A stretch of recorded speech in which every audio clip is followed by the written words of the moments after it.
Oke, Bapak Ibu, materi terkait dengan hipotesis adalah materi yang sudah berjalan di pertengahan untuk memastikan bahwa setiap Apa? eh, tahapan penelitian itu Baiklah, bisa baiklah. dilakukan dengan benar. Hmm, Saya baiklah. ingin pada Anda semua Nggak bisa aku mana maksudnya kamu teh. dari mulai sekarang sudah melakukan hal-hal yang sudah saya sampaikan sebelumnya.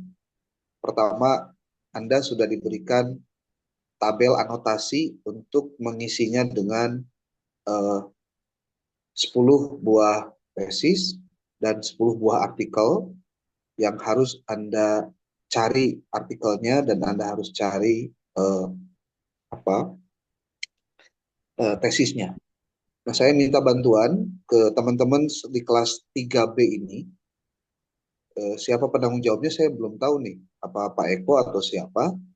Atau Bu Rustini, saya nggak ngerti. Coba nanti dibantu. Apa itu? Apa yang harus dilakukan?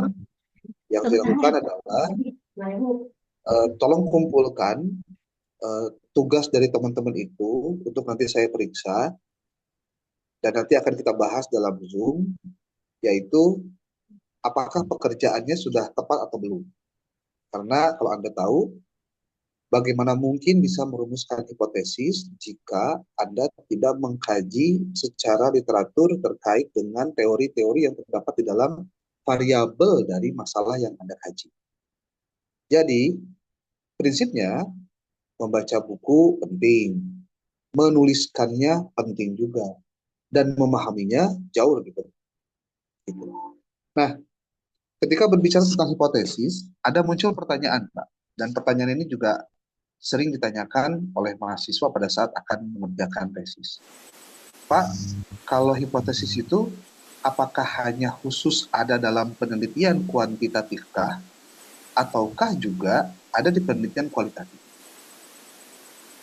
Saya malah kemudian menjawab berdasarkan referensi yang pernah saya pelajari. Pertama, bahwa setiap penelitian itu ada hipotesis. Tetapi fungsi hipotesis dalam jenis atau pendekatan dalam penelitian itu berbeda-beda. Dalam penelitian kuantitatif, fungsi hipotesis justru dia sangat sentral. Karena tugas peneliti pada akhirnya adalah untuk membuktikan hipotesis. Saya ulangi, untuk penelitian kuantitatif, tugas dari si peneliti adalah untuk membuktikan hipotesisnya. Benar atau tidak. Itu pembuktian.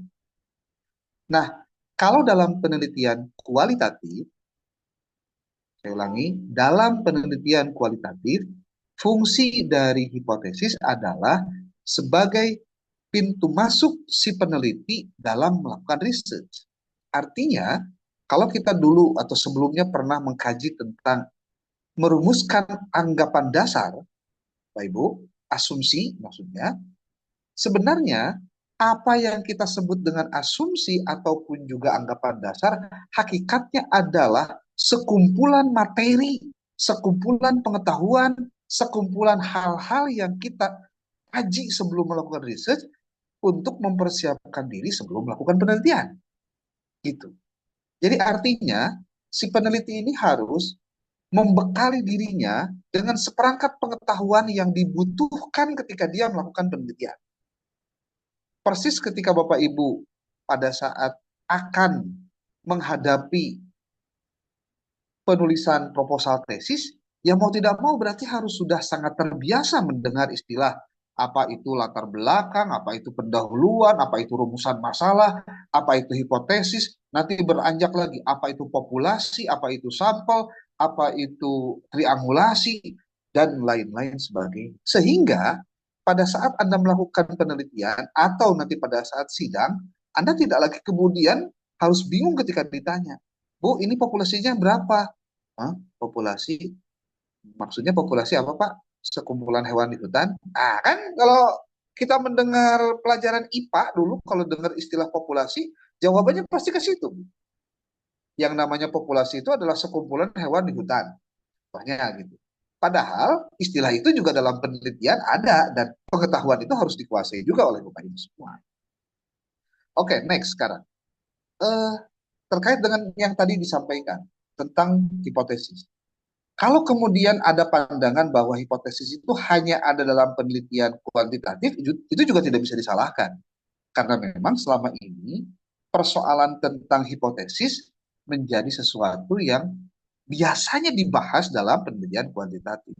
Memang tidak ada pembahasan dalam kualitatif. Bahkan kalau saya boleh sedikit menyampaikan Bapak Ibu, penelitian kualitatif itu pada akhirnya akan menghasilkan hipotesis-hipotesis baru di penelitian kualitatif.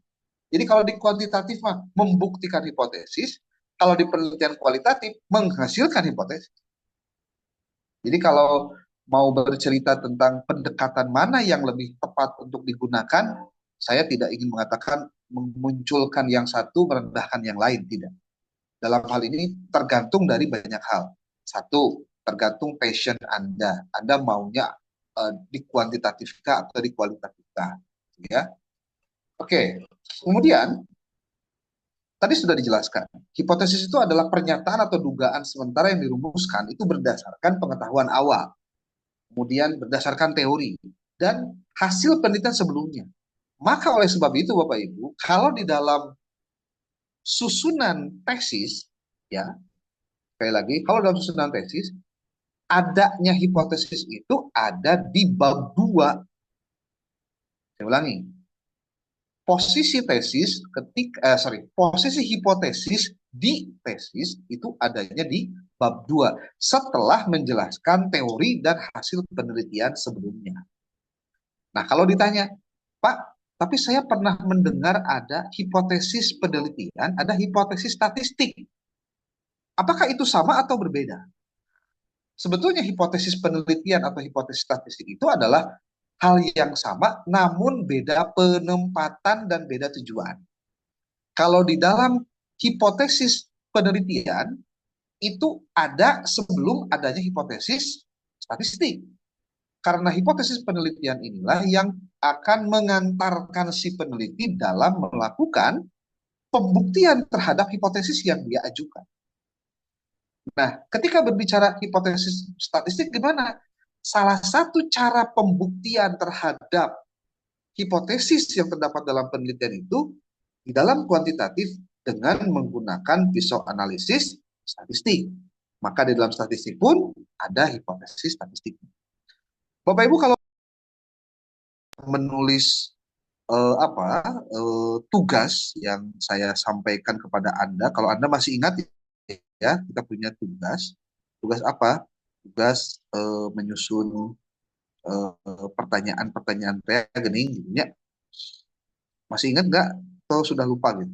Karena belum saya cek. Ya. Nah ini, Bapak Ibu, saya perlihatkan bukunya Muri Yusuf yang ada 18 bab di situ. Ya. Tujuan dari menampilkan buku ini adalah supaya Anda tahu bahwa di dalam bukunya Muri Yusuf ada penjelasan khusus terkait dengan hipotesis. Bahkan babnya juga khusus. Dan babnya itu ada bab 6. Mudah-mudahan saya tidak salah. Nah ini Pak. Bisa terlihat bukunya Pak? Bu? Ada ya? Nah, ini nih. Nih bab 6. Hipotesis. Ada ketika dia menjelaskan metode penelitian kuantitatif. Bapak Ibu bisa lihat di sini hipotesis. Apakah yang dimaksud dengan hipotesis, teori dan hipotesis, kriteria penyusunan hipotesis, jenis hipotesis. Ada di sini semua. Nah, mungkin karena kita belum berpraktik melakukan research, maka saya tidak begitu aneh kalau terjadi perdebatan atau bahkan ketidaktahuan dalam melakukan pembahasan tentang hipotesis ini.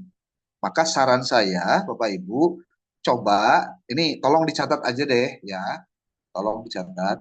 Sok Bapak Ibu, buka tesis yang di-download teh ya, anu kemarin dijadikan sebagai bahan tabel anotasi teh ya. Coba cek mana yang kuantitatif, di kuantitatif coba dicek di situ. di mana si penulis atau si peneliti menuliskan ininya apa? eh, Menuliskan hipotesisnya. Lalu nanti Anda baca di dalam bab 4-nya atau di bab 3 dulu ya, di dalam kerangka kerja dia dalam metodologi penelitian, Anda lihat di sana dia menempatkan hipotesis di mana, lalu nanti di bab 4 coba Anda lihat dalam pembahasan posisi hipotesisnya ada dalam konteks di mana. Nah, Bapak Ibu, saya tidak bisa hari ini memaksa Anda untuk paham kalau Anda juga tidak melakukan effort ya, melakukan usaha untuk Anda juga mau belajar tentang itu. Maka kalau boleh saya sedikit apa ya istilahnya menyampaikan sedikit motivasi kepada Anda semua.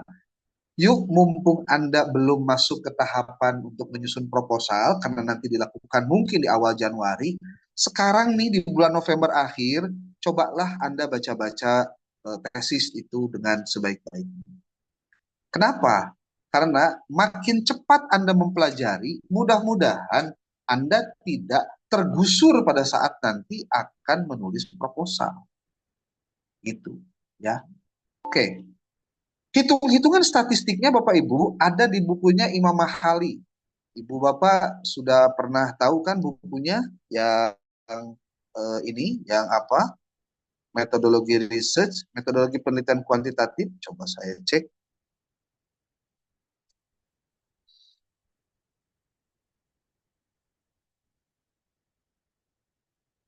Nah ini, strategi bukan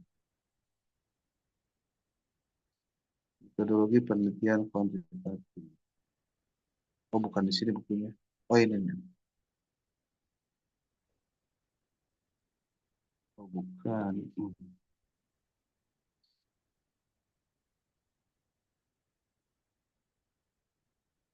Oh bukan di sini.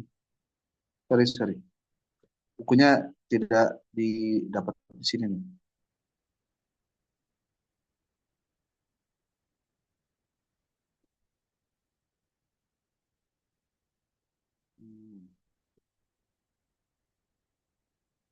Oke, di sini. Oh, enggak.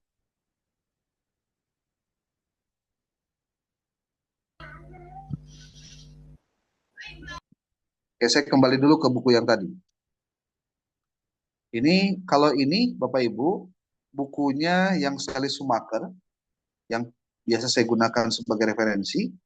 Kalau Anda baca buku di buku ini, di bab 3 saja dia sudah membahas tentang hipotesis ini nih. Research problems, questions, and hypothesis.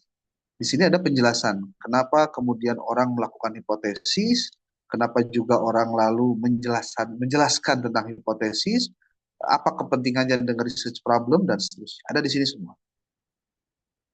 Nah, saya mau nanya dulu tadi pertanyaan apa yang waktu disampaikan tadi, diulangi coba pertanyaannya.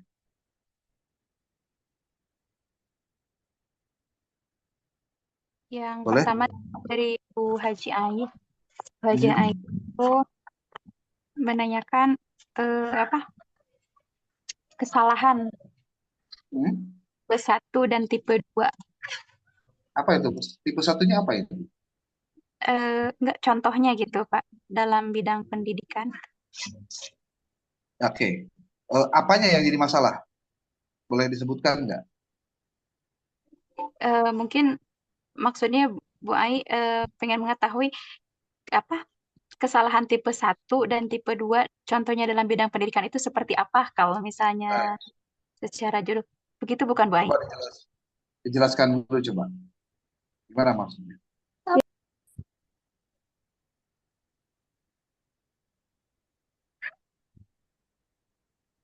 Bu Ai, betul seperti itu contohnya ya? Iya, iya betul. Contohnya ketika kita mendapatkan kesalahan tipe 1 dan tipe 2 dalam penelitian kita. Enggak, kesalahan tipe 1, tipe 2 itu kayak gimana, Bu? Mungkin di sini gimana Ada Ibu? nggak contohnya? Kalau misalkan bisa di share screen, boleh. Saya rada mudeng tadi teh. Maksudnya tipe 1, tipe 2 teh apa kesalahannya? Nah, itu mungkin bisa dijelaskan dulu.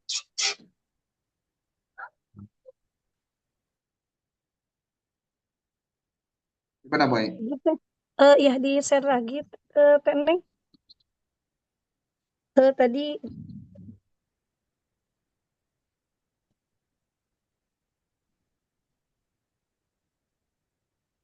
ini Pak Dokter, tadi itu ada di PPT-nya tentang kesalahan dalam hipotesis itu ada tipe 1 dan tipe 2. Nah, mungkin yang saya tanyakan pemahaman. Justru saya pertanyaannya yang dimaksud dengan tipe 1, tipe 2 itu apa gitu. Khawatir saya salah menjelaskan juga. Bisa ditampilkan Bu itunya, share screen-nya.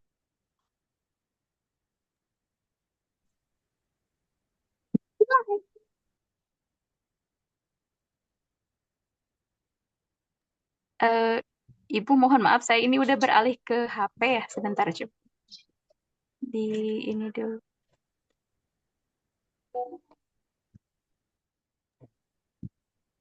Tadi juga ada di itu juga ya Teh, di apa namanya, di pretest ya, tentang tipe 1 dan tipe 2 ya, tipe Iya, kesalahan tipe 1 ini juga ada di pretest. iya. Jadi mungkin gini, maksud Bu Ai itu tadi kan saya pemaparannya kurang jelas ya Pak ya, karena mungkin saya juga belum terlalu memahami seperti apa kesalahan tipe 1 dan tipe 2 itu. Jadi hanya sekelibat saja mungkin apa? Jadi perlu apa? Penjelasan lebih lengkap gitu dari Bapak gitu. Mungkin seperti itu ya, Bu. Ya, jadi meminta penjelasannya berikut contohnya gitu Pak Oh, Dokter. iya. Nah, Berarti itu yang saya belum, yang saya dari tadi itu ngahulang tadi itu maksudnya tipe 1, tipe 2. Nah, itu ngambil referensinya dari mana dulu, Bu? Khawatir saya salah salah mendeteksi nanti juga jadi keliru. Itu pengambilan Bu siapa tadi? Eh, dalam konteks pengambilan ada istilah kesalahan tipe 1, tipe 2. Itu referensinya dari mana, Bu? itu referensi dari ini dari apa? Jadi apa? Ketika saya mencari itu kan apa yang sesuai arahan Bapak itu ya tentang hipotesis apa-apa saja yang harus ada dalam artikel. Kemudian saya cari pembahasannya. Nah, di sana itu ada apa tentang kesalahan tipe 1 dan tipe 2. Oh, Ya, iya, iya, iya, iya. Oke. ya, ya, jelaskan kayak Ini gitu. mungkin maksudnya ya, penjelasan tentang kesalahan tipe 1, tipe 2 dalam penelitian. Pengujian dalam pengujian hipotesis ya itu ya. Hipotesis ya betul. Bukan, bukan. Betul. Itu bukan, benar ya? Ya, betul itu. Kesalahan tipe 1, tipe 2. Dalam Oke, kesalahan dalam uji hipotesis. ini yang perlu apa? Yang perlu kita coba jelaskan. Eh, Pengujian hipotesis itu apa? Secara empiris dapat dilakukan melalui observasi dan juga eksperimen dalam pengetahuan kita untuk memuji kebenaran dan kesalahan tertentu. Ya. Nah, ketika merumuskan hipotesis, maka hipotesis yang dikumpulkan itu ada dua. Ada hipotesis nol, ada hipotesis kerja. HO dan HI biasanya disebutnya. H0 dan H alternatif. Hipotesis alternatif. Pernyataan hipotesis nol itu kan pernyataan yang menyatakan bahwa tidak ada efek atau tidak ada perbedaan atau tidak ada hubungan yang signifikan. Prinsipnya dia status quo. Ya. Nah, nanti ada penjelasan contohnya saya berikan. Kalau hipotesis alternatif adalah pernyataan yang memiliki efek, memiliki hubungan, memiliki perbedaan yang signifikan di dalam data. Itu. Nah, sekarang lanjut ke penjelasan berikutnya.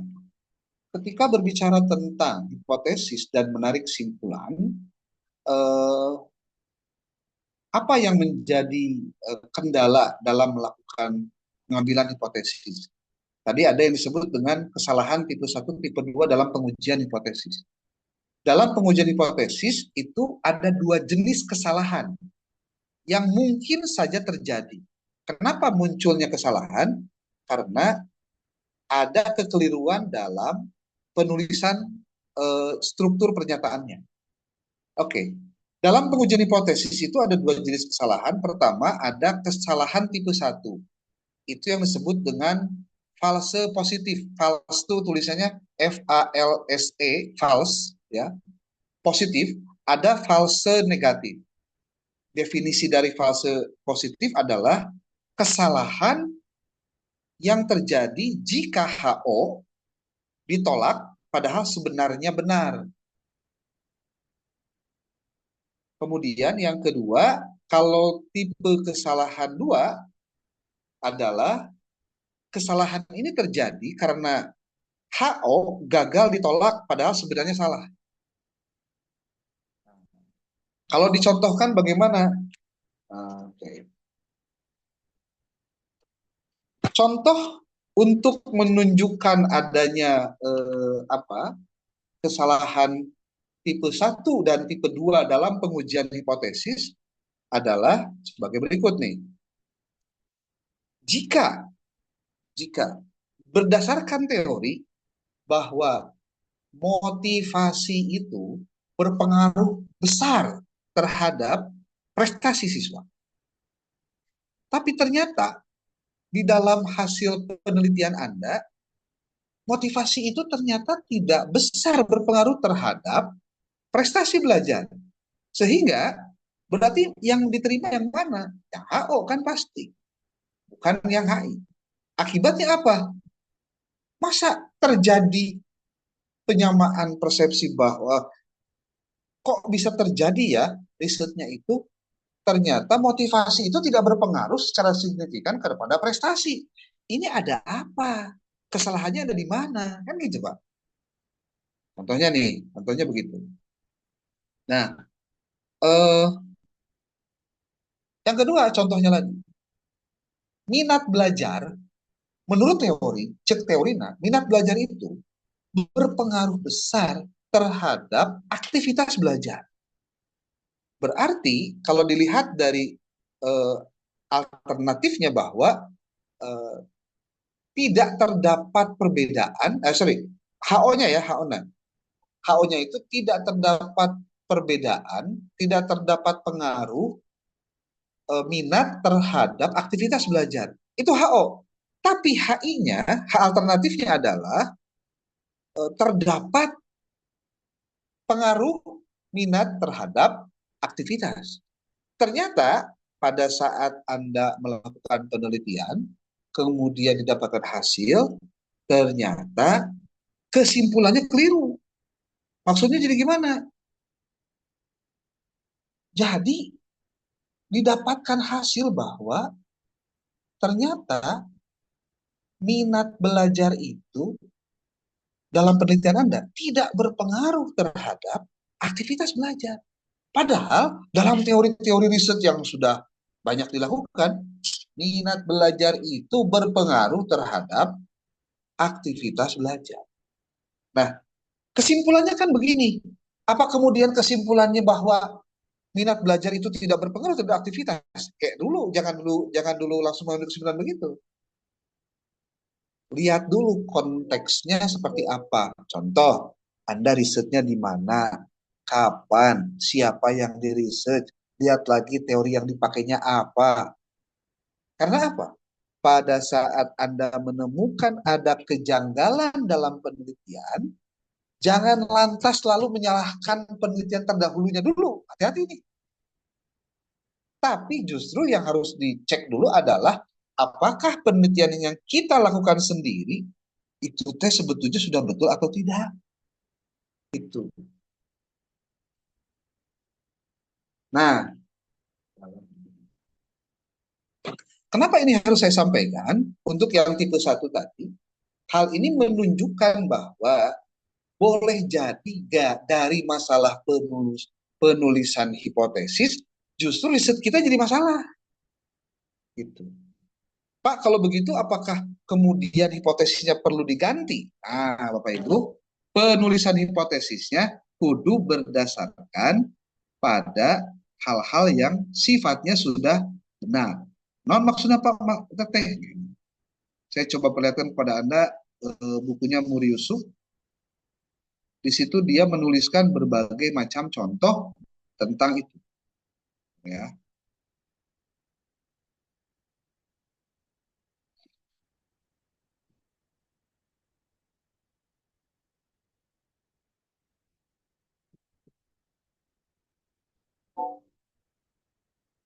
Salah. Sorry.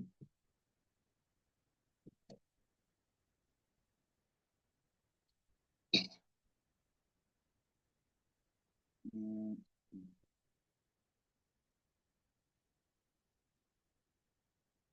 Terlihat bukunya, Bu, Pak? Terlihat, Pak Ya. Dokter. Oke, ini lihat nih. Ada bab 2, 3, 4, 5, 6. Kita ngomongin hipotesis dulu. Tulis di pencarian biar cepat.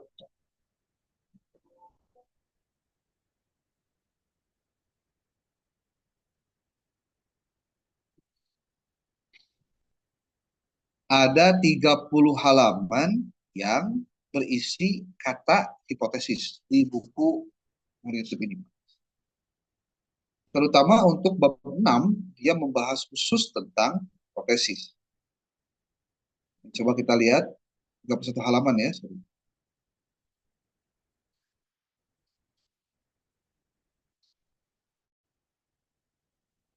Nggak salah di bab halaman di 130 ya.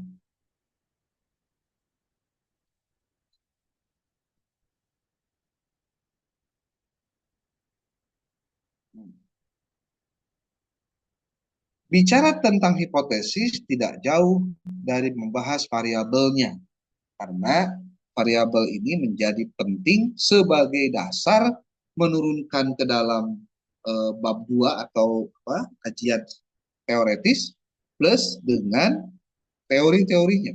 Nah, ini. Makanya pasti setelah membahas variabel, pasti ngebahas hipotesis, Pak. 130. Ini, Pak. Bu, nih. Variabel, kemudian ngebahas dia tentang hipotesis. Yang ini.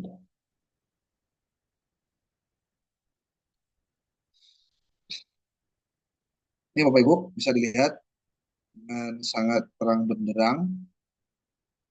Ada variabel X, ada variabel Y.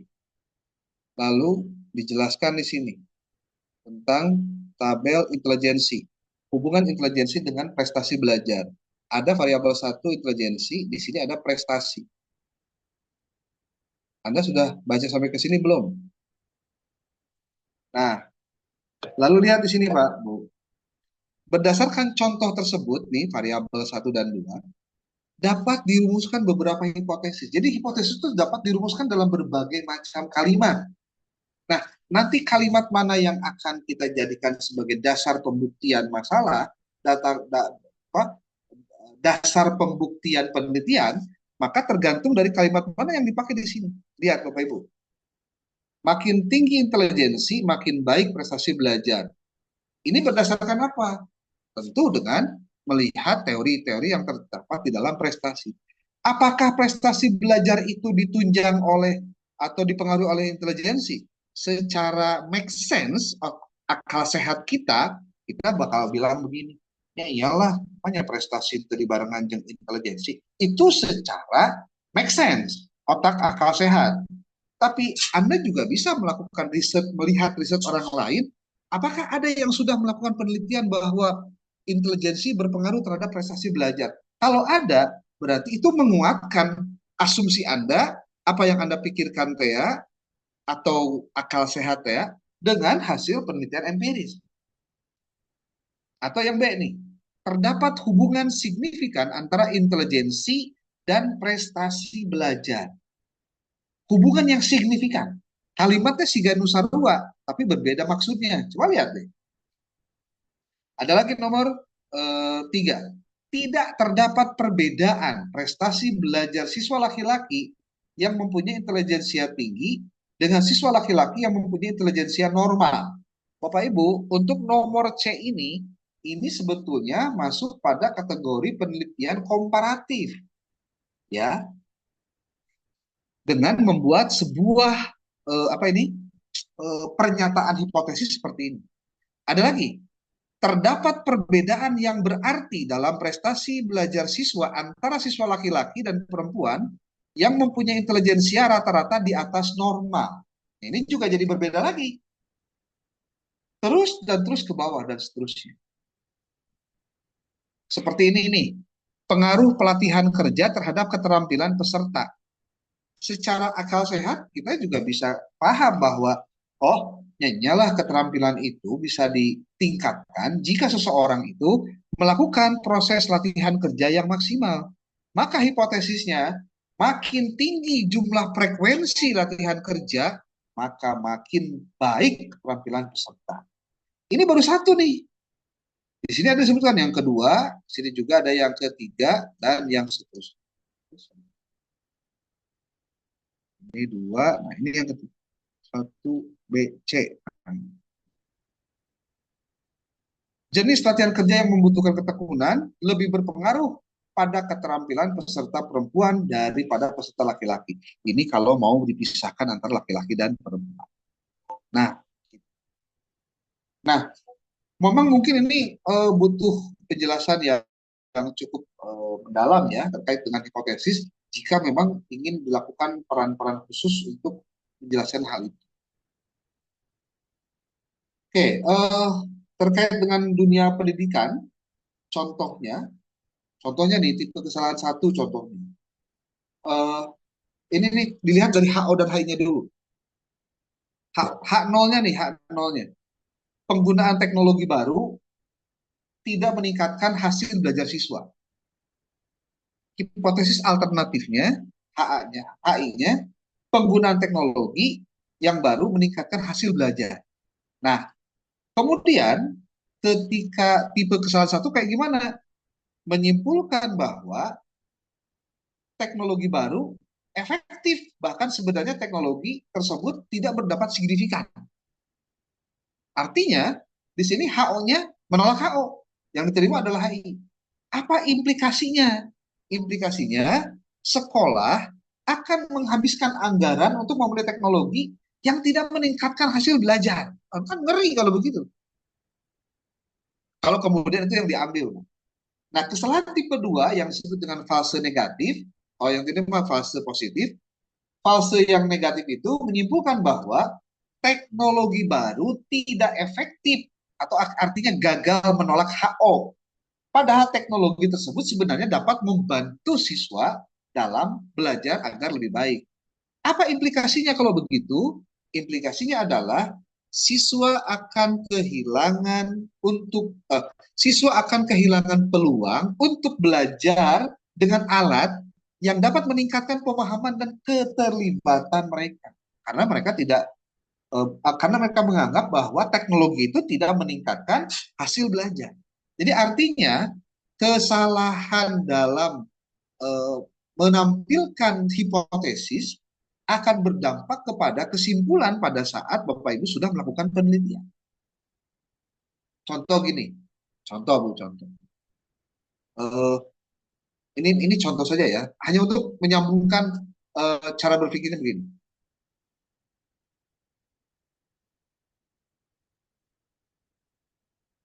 HO, hipotesis nolnya nih.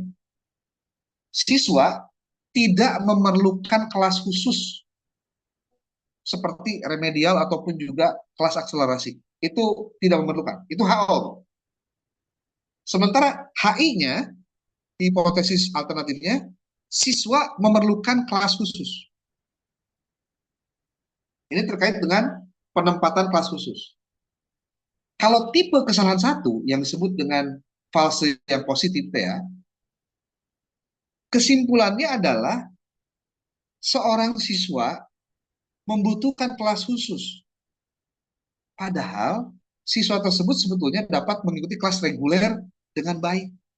Jadi maksudnya, kalau ternyata dia mengikuti kelas reguler yang baik, sebetulnya tidak diperlukan yang namanya kelas khusus.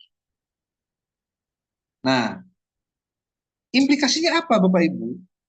Siswa mungkin saja akan kurang merasa percaya diri atau tidak tertantang karena ditempatkan di lingkungan belajar yang tidak sesuai. Kalau kesimpulan itu ternyata diterapkan. Nah, sementara kesalahan tipe 2-nya dengan contoh yang sama, kesimpulan yang akhirnya lahir adalah siswa tidak membutuhkan kelas khusus. Artinya gagal menolak HO. Padahal sebetulnya siswa itu memerlukan kelas khusus. Nah, implikasinya apa? Siswa mungkin saja tertinggal atau tidak berkembang secara optimal karena tidak mendapatkan dukungan yang diperlukan. Jadi prinsipnya begini Bapak Ibu. Hipotesis itu akan mengantarkan pada jawaban. Tapi kalau kemudian hipotesisnya mengambil kesimpulan yang keliru, maka itu akan berdampak terhadap apa yang didapatkannya pun jadi keliru juga. Ya, contohnya kayak gini. Babaturan maneh kamari maot loh. Kunaon? Eta geus beres tenis meja terus ngadahar keratindeng.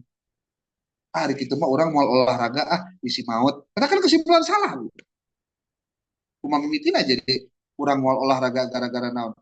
Gara-gara cek urang ge ulah olahraga sih teh. Nu geus olahraga maot, kan dia mengambil sisi yang lain saja hanya untuk mengambil kesimpulan yang keliru. Gitu. Ya. Saya pikir ini akan lebih baik kalau Bapak Ibu dengan sebaik-baiknya dalam forum yang lain. Ini karena waktunya juga sudah habis ya. Mohon maaf nih, tadi juga lewat beberapa menit. Kalau ada pertanyaan dan lain-lain, silakan Anda simpan saja di apa? Di kolom di grup, nanti kita diskusi. Ya.